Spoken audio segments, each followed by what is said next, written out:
Hello and welcome to the documentation video for my IB Computer Science Internal Assessment. In this video I'll be going over some of the features that I've implemented in this product and some of the code that makes it work. First of all, we can see here that I'm logged into the game Minecraft and I'm connected to a server. The server is currently hosting the product and is what I'll be using to demonstrate the functionality. First of all, I'd like to go over some of the basic user interface things that we'll be dealing with.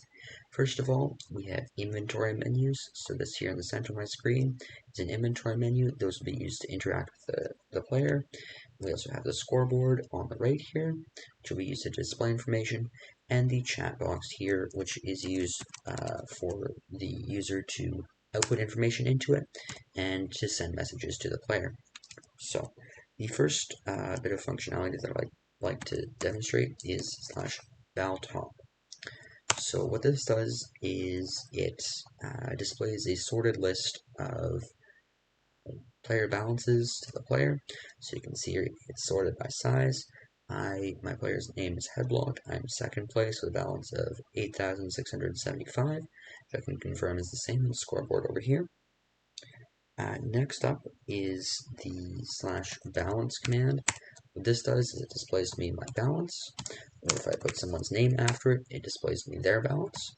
And for the administrators, I have certain administrator commands that can be used. So I can set the player's balance here. So I'm just going to set mine to 10,000. So I'm just going to take a quick look at the code behind that. So in particular, the /balance, this Java class is the one that executes that command. So this particular section right here is what does the /balance with no arguments. So it's a fairly simple block of logic. We can see if the sender is an instance of a player, which in my case I am a player.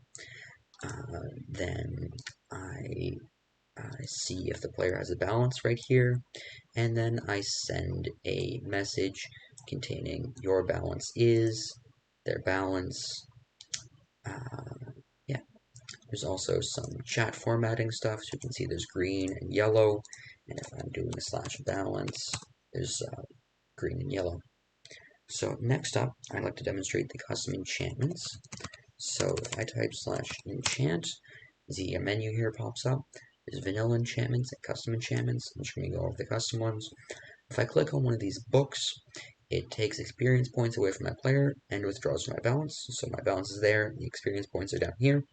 So when I click here, you can see I click 3 times, this went down 3 times, this went down 3 times, and now I have poison 3 because I was clicking on the poison book. Next up, the player vaults. So if I do /pv, we can see I have access to a player vault here. I can move whatever I want around in here. I can put items in there. When I close it, reopen it, everything is still there. /stats. What this will do is display basic statistics about certain users. If I specify a user, it'll give me those user specific statistics. I'm the only player that's logged onto the server right now, so the only statistics I can get are mine. If I do /spawn, it'll teleport me to the spawn point of the server after 5 seconds. And if I move during that warm-up, we can see that I was just teleported. If I move during that warm-up phase, we can see that the teleportation gets cancelled. Next up, the kit feature. So if I type /kit, you can see a inventory GUI gets popped up, and I can look at different kits here. These are the items that will be given to the player when they claim the kit, so we can see my kit is ready. If I click it here, you can see the items get added to my inventory. If I go back into the GUI, you can see the kit is now on cooldown. Next up, the crate system. So in this area here, we have a few crates. If I left click on one of them, I can look at the loot table for that crate.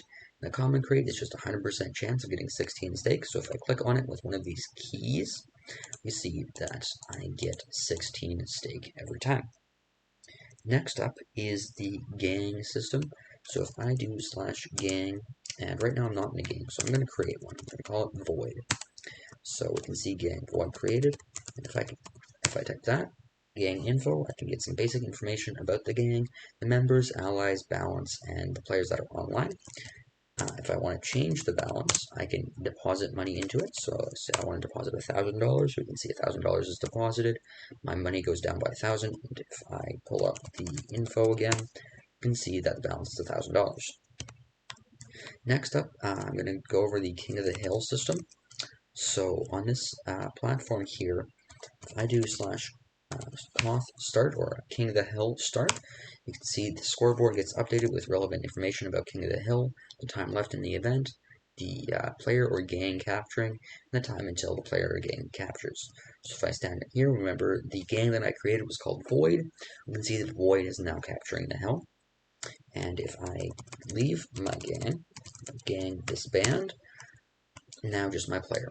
Now, when that time until capture runs out here, I will get a random item from a loot table in the King of the Hill. So you can see one stick appeared in my inventory.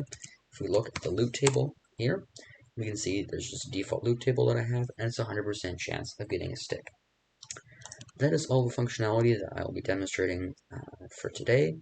I hope that clears up how the product works and how it connects to the code that is been written for it.